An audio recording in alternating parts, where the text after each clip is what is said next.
incredible thing to get to watch the Jim Abbott E60 documentary Southpaw. It aired on Sunday night. I DVR'd it, watched it last night, and was completely blown away. Very moving, really well done, and just an incredible, incredible story. And Jim Abbott, the star of this documentary, kind enough to take some time with us right now. Jim, good morning. Thanks for coming back on the show. We really appreciate it. Oh, you kidding? I'm glad to be here. Thanks for having me again. Well, it was awesome just getting to watch this and see your story. Some of it I knew, most of it I honestly did not. And I know you've said some of this before, but how did this get done? Who approached you? What led to an E60 documentary?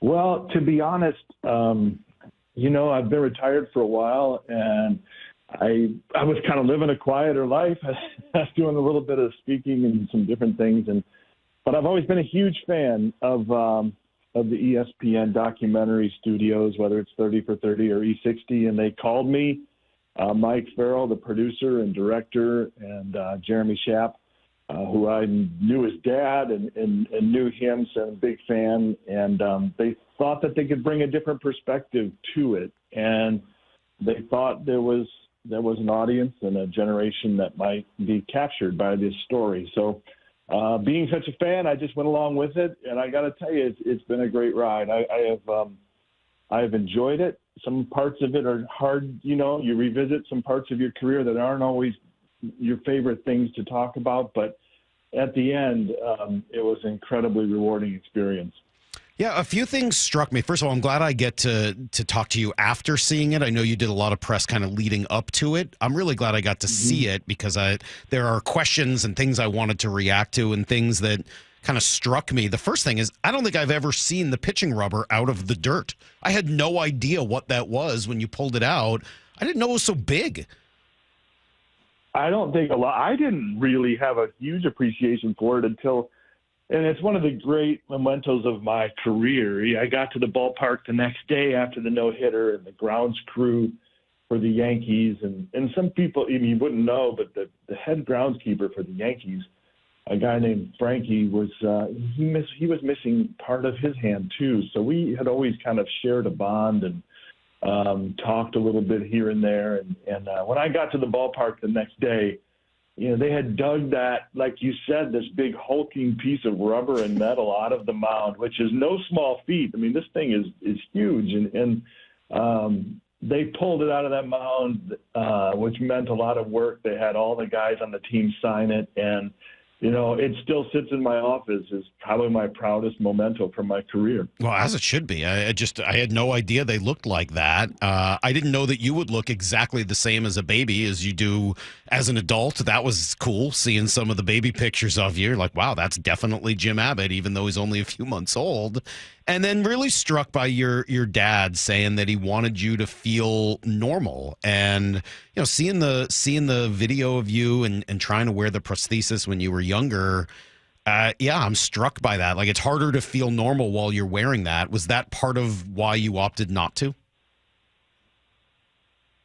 I think so. There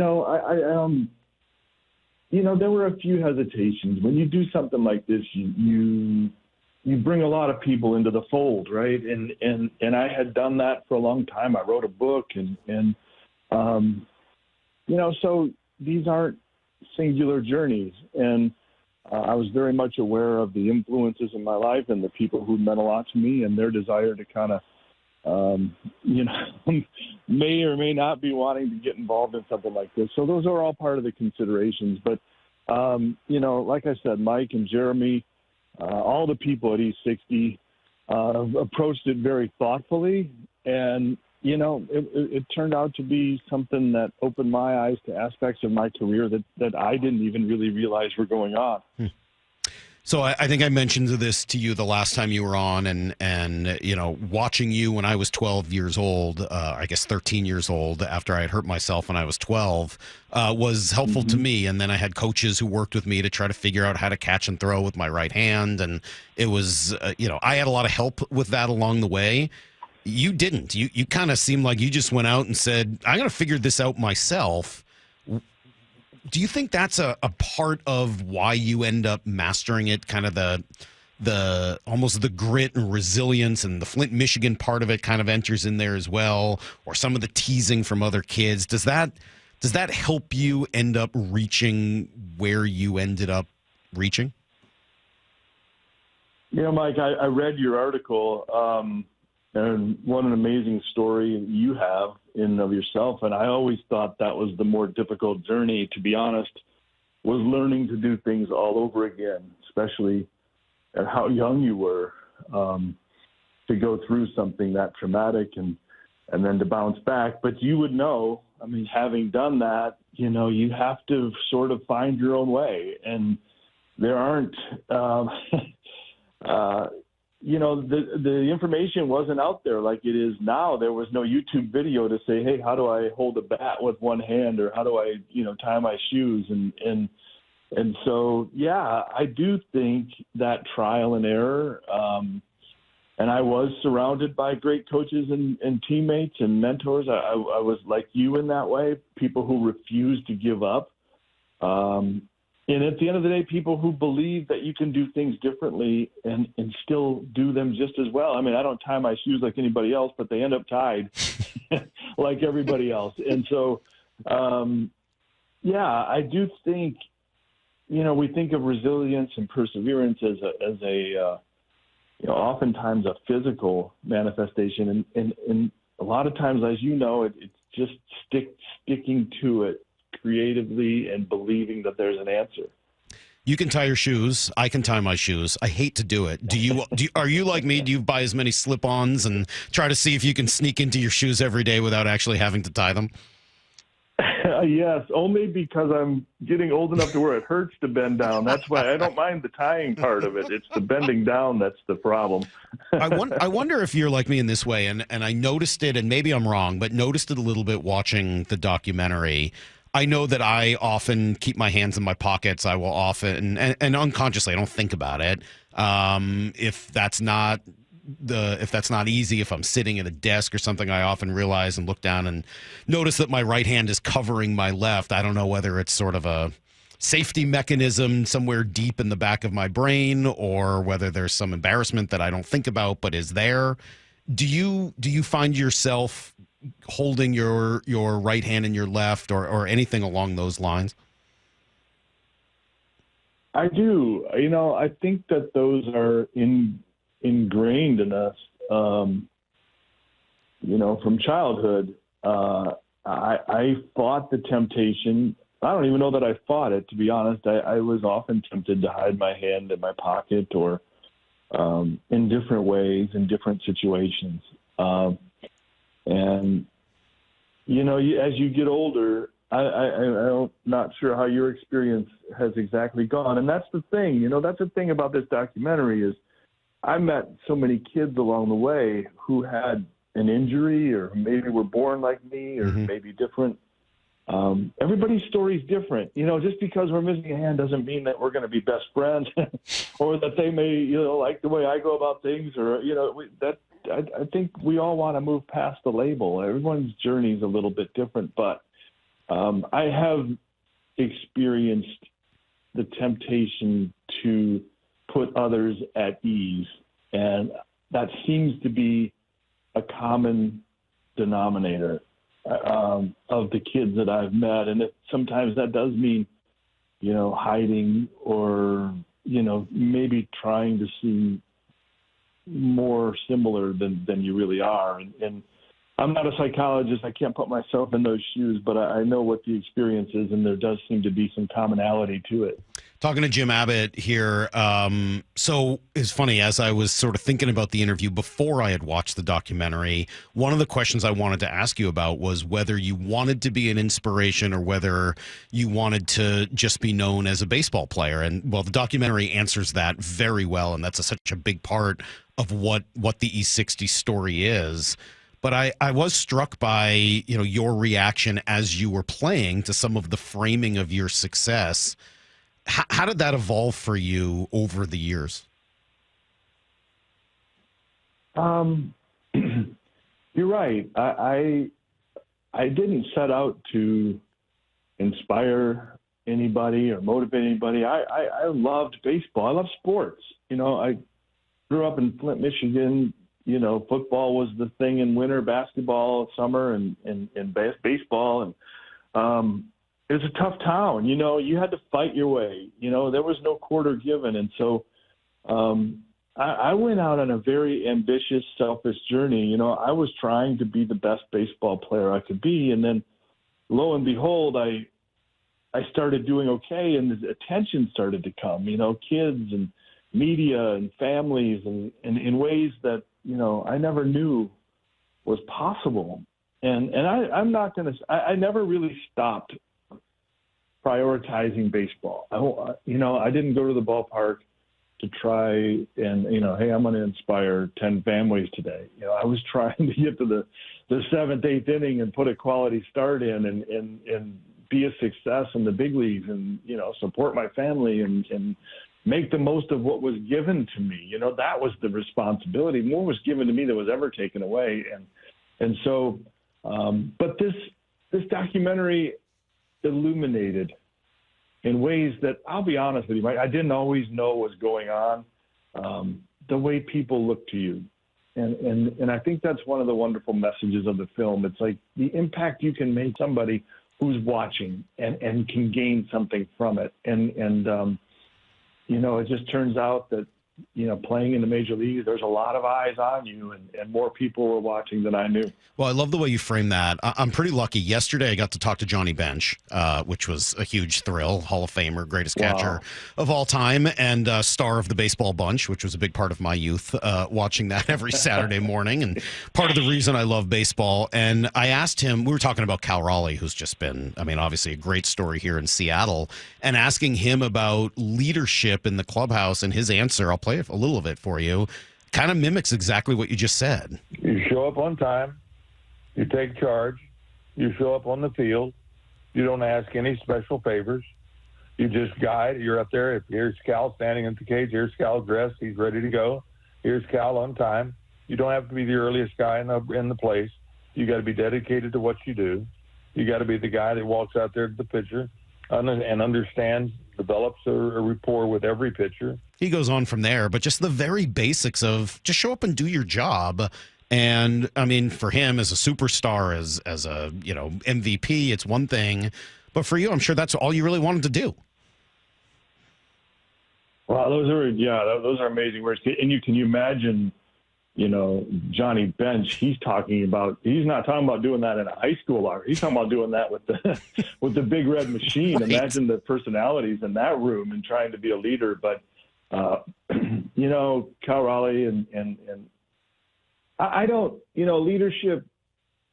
My favorite leader that I ever played with, and I played with a few, but Donnie Mattingly was our captain for the Yankees, and he didn't try to be a leader.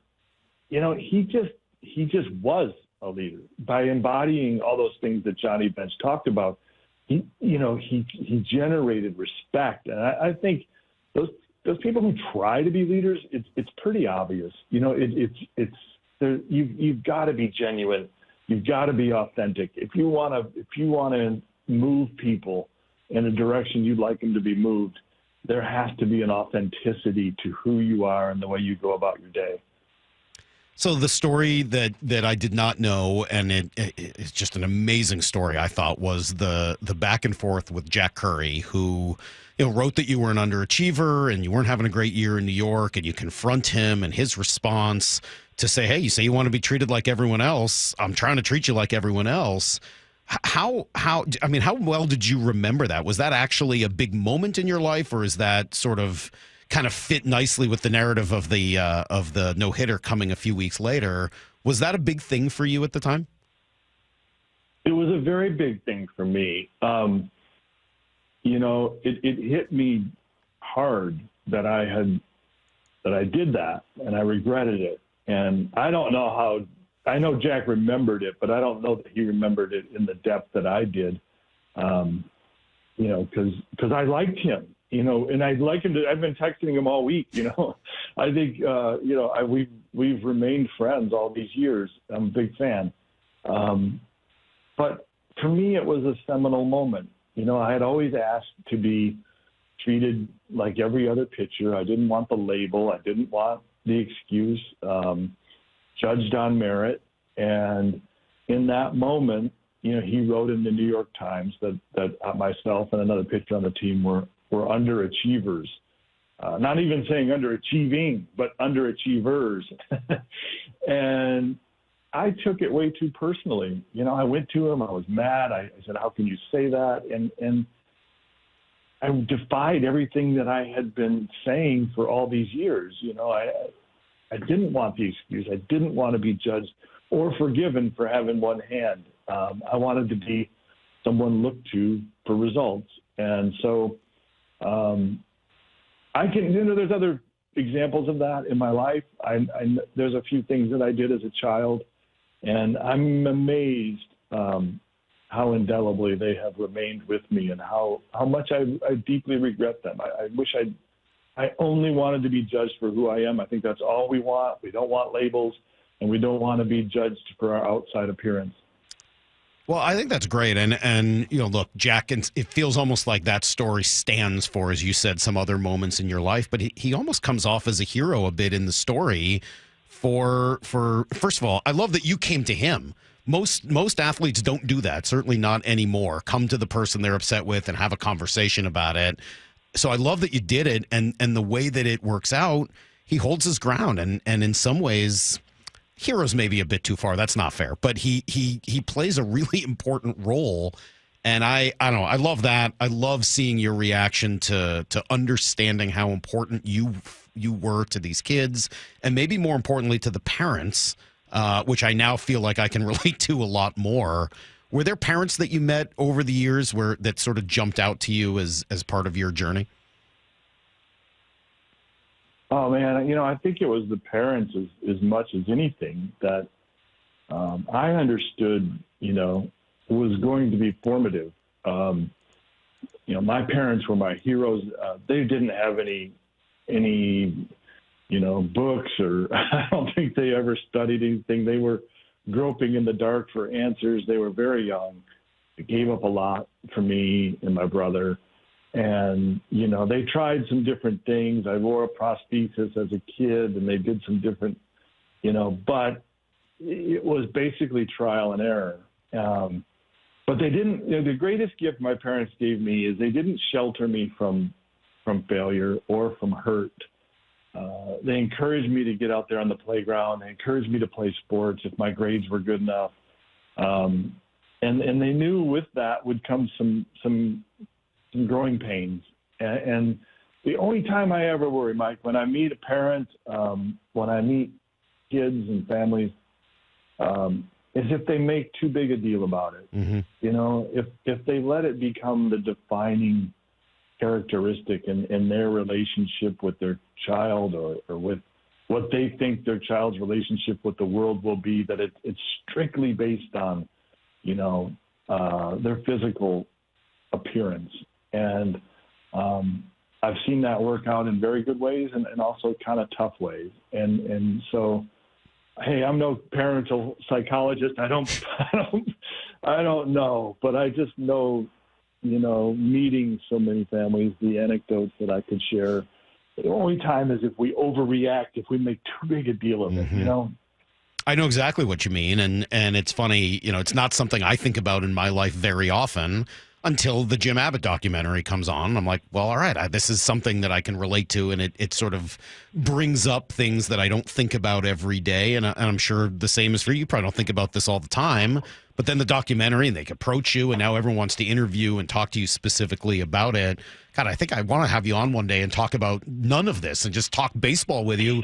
Forget anything about your inspirational element. Let's just have you on and talk baseball and talk about. Do you still follow the game and kind of watch the game today? I do, not as closely as I once did, obviously.